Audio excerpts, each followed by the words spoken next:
빌라 살 땐 빌라 정보통. 안녕하세요. 안녕하세요. 빌라정보통 최영식 멘토. 박병희 메이트입니다. 자주 뵈네요. 아주 좋은데요? 너무 좋은데. 자, 이번에는 영등포구 가장 궁금해하시는 신축 빌라 시세와 현황에 대해서 박병희 메이트와 설명을 드려보도록 할게요. 영등포구의 많은 행정동 중에 화면에 보시면 일단은 도림동, 여의도동, 물레동에는 아무래도 입지 자체가 주택이 이제 들어갈 수 없는 지역이다 보니까 매물이 지금 없죠? 네, 없습니다. 그 외에 보면은 당산동, 전체 영등포구 전체 19개 정도면 매물은 상당히 없는 편이긴 해요. 그렇죠? 지금 현재 많이 있다가 네. 사실은 분양이 빨리 되는 속도로 인해서 많이 지금 분양이 된 상태입니다. 네. 그래서는 원래는 뭐 한 30개 정도 됐었는데 네. 분양 속도가 워낙 빠르다 보니까 투자를 하시는 분들이 많거든요. 그렇죠. 그러다 보니까 네. 지금 19개밖에 안 남은 상태입니다. 그러면 당산동에 이제 5군데. 네. 당산동 같은 경우에는 2호선, 5호선, 더블 역세권, 네. 그리고 양평동에 한 군데, 네. 영등포동 5군데, 1호선, 국초 1호선으로 이제 서울 관통에서 올라가시는 분한테는 좋은 입지가 되겠고요. 네, 맞습니다. 신길 뉴타운, 신길동은 사실 원래 이렇게 신축 빌라 매물이 많지는 않지만 네. 아무래도 이제 보라매역 인근 쪽으로 이제 신축 빌라 매물이 형성이 되어 있긴 한데요. 네, 맞습니다.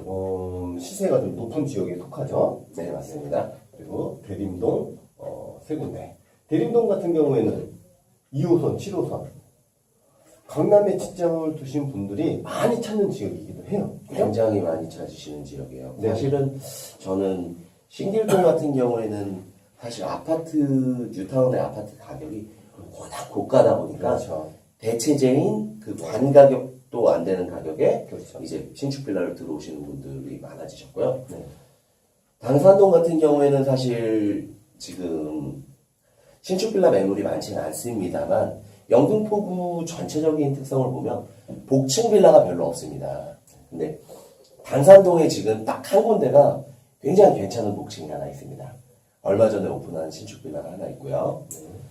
양평동은 이제 선유도역을 기점으로 해서 네. 신축 빌라가 많았었는데 네. 가장 좋아하시는 지역으로 들어가다 보니까 그렇죠. 모두 소진돼 버려서 이제는 남아있는 게 하나밖에 없습니다. 하나 남았나요? 네. 안타깝네요. 네, 이거는 잡으셔도 괜찮은 매물이고요. 도림동 같은 경우에는 도림 사거리를 기점으로 해서 정말 가뭄에 콩나듯이 신축 빌라가 있었다가 빠지고 있었다 빠지는 지역이라서 네. 그런 지역이라고 보시면 되겠습니다. 근데 이 영등포구는 박병희 메이트도 아시겠지만 구조면에서 봤을 때 방 3개짜리보다는 방 2개짜리 매물이 많아요. 아무래도 그 위치의 특성상 네. 이 신혼과 뭐 1인 세대에 요즘 그렇죠. 혼자 이제 거주하시는 분들이 많다 보니까 네네. 투룸이 강세인 지역입니다. 거기는 그렇죠. 뭐 4인 가족이 들어와서 사는 경우는 사실 물론 있겠지만 네네. 조금 아무래도 빈도수가 적다 보니까 네. 투룸이 굉장히 강세인 지역. 연령대가 좀 젊으신 편에 속하신 분이 많이 선호하는 지역이 영등포구라고 보시면 되겠습니다. 처음 지역 특성에서도 말씀드렸지만 그 이유는 이제 교통이 편리하고 네. 직장, 업무지구에 각각의 업무지구에 출퇴근이 용이하다 보니까 젊은 층이 많고 투룸의 매물이 많다는 거죠. 네, 맞습니다. 지도로 한번 살펴볼 건데요. 양평동, 당산동, 영등포동, 대림동, 신길동. 뭐 이렇게 지도상 보면 어느 지역이든 지하철이 가까워요. 정말 거미줄처럼 이렇게 쫙쫙쫙쫙 네. 다 이렇게 네. 연결되어 있는 느낌이시죠? 그럼 내 직장이 서울 이쪽으로 올라간다면 1호선 주변으로 보면 되는 거고요. 그렇게 하셔도 되고 5호선을 이용하셔도 되고. 그렇죠. 그러면 또 강남이나 뭐 그쪽이다. 그러면 뭐 2호선, 7호선, 7호선, 9호선. 9호선. 다 다니나 다. 네. 안 가는 지역이 없다고 보시면 되겠습니다. 영등포구가 시세가 조금 낮지가 않잖아요. 그렇죠. 다른 네. 주변의 타 지역과 비교한다면 네네. 낮은 편은 아니죠. 그런 왜 비싼가 하는 궁금증이 있으실 수도 있을 텐데 아무래도 교통면에서 편리하고 하면 또 강남 진입이 용이할수록 서울의 집값은 달라지잖아요. 예, 그러면은 2호선, 7호선, 9호선 다 강남으로 진입할 수 있는 노선이 영등포구로 지나가고 있기 때문에 당연히 시세는 꾸준히 올라가야겠죠. 자, 시세 및 실입주공 보시면 근데 이런 그 시세라든지 이런 부분은 시간이 지나면서 이제 상승을 하고 있기 때문에 이제 간혹 회원님들이 그런 얘기를 하실 때가 있어요. 주변에서 이제 대출 규제도 하고 하니까 조금 있으면 떨어진다. 그때 기다렸다가 사는 게 낫지 않겠느냐. 이렇게 질문을 많이 하세요. 근데 저는 회원님께 제가 100% 장담하는 건 아니지만 이렇게 말씀드리죠. 서울에 있는 그 어느 지역이든지 간에 저평가된 지역도 마찬가지로 땅값은 계속 상승을 하고 있어요. 그러면 맞습니다. 건축을 짓는 사람 입장에서는 1년 전보다는 같은 평수의 땅을 산다고 해도 당연히 비싼 값으로 땅을 사야 되겠죠. 예. 건축 자재 상승이라든지 내용 그럼 분양가는 당연히 올라갈 수밖에 없는 상황일 텐데요. 네. 지금 투룸 평균 시세가 2억 4,500. 이것도 어떻게 보면은 지금 시세보다는 좀 낮게 측정이 된 것 같아요. 지역이 아무래도 넓다 보니까 네. 사실은 대림동 지역에서 이제 그렇죠. 정말 작은 투룸이 네. 이렇게 기준으로 봤을 때 네. 최저가를 제가 뽑아 놓은 것이고요. 네. 사실 3룸도 마찬가지입니다. 지금은 네. 3억 중반대는 이제 평균적으로 기본적으로 되고 네. 최저가 같은 경우에는 정말 거실이 없는 3룸 같은 경우에 좀 작은 3룸이라고 하잖아요. 그렇게 해서 최저가를 잡았는데요. 저는 이런 사례를 한번 들어보고 싶어요. 제가 지내온 경험에 의해서만 말씀을 드리는데요. 5년 전에 이제 그때 당시에 경기가 좀 안 좋았을 때 집값이 떨어진다 해서 안 사고 전세를 이제 들어가셨던 분이 지금 4년, 5년이 지난 후에 집을 사시려고 구하니까 빌라가 5천만 원, 1억이 올라가 있어 그러니까 너무 당황하시는 부분들을 많이 저희 회원님들을 통해서 보는 놀랄 때가 많아요, 사실 저도. 그렇죠. 그런 부분에 있어서 시세는 물론 이제 구옥 매물, 그러니까 오래된 빌라를 두고 얘기하는 건 아니고 신축 빌라를 두고 이제 얘기를 하는 것이고요. 땅값 상승이라든지 인건비 상승, 자재비 상승 등으로 분양가는 당연히 올라갈 건데요. 이렇게 어차피 내 집 마련을 하실 의향이 있으시다고 하면 시간적으로 봤을 때 늦추는 것보다는 일찍 하시는 게 유리하실 수도 있어요. 간혹 저는 가끔 안타까울 때가 전세의 경우 전세금 자체가 이제 고스란히 2년 후까지 안정하게 이제 은행에 맡겨놓은 것처럼 유지할 게 있다고 생각을 하시지만 가장 잊지 말아야 할 부분이 지금의 시세와 2년 후의 시세 그때쯤 다시 내가 집을 살려고 할 때는 가격이 틀려진 거죠. 가지고 있었던 그 전세금의 가치가 조금씩 틀려지는 거죠. 화폐 가치가 해가 갈수록 낮아지는 것처럼 그렇죠. 땅값이 오르는 폭을 네. 화폐 가치가 못 따라가는 그런 상황이 벌어집니다. 그런 부분은 잊지 마시고 조금 감안을 하셔서 계획을 잡으셔야 될 것 같아요. 자, 시립주금. 시립주금이 8월 2일 부동산 대책 이후 서울 25개구 전 지역이 투기가요지구 또는 투기지역으로 지정이 되면서 40%로 줄었어요. 물론 이제 그 실수요자 부분 도보합산 연봉 6천만 원 이하이시고 생애 첫 주택을 구입하시는 거고 하시면 50%까지 담보 비율 적용을 받으실 수는 있지만 그렇다고 해도 시립주금을 많이 필요하게 됐어요.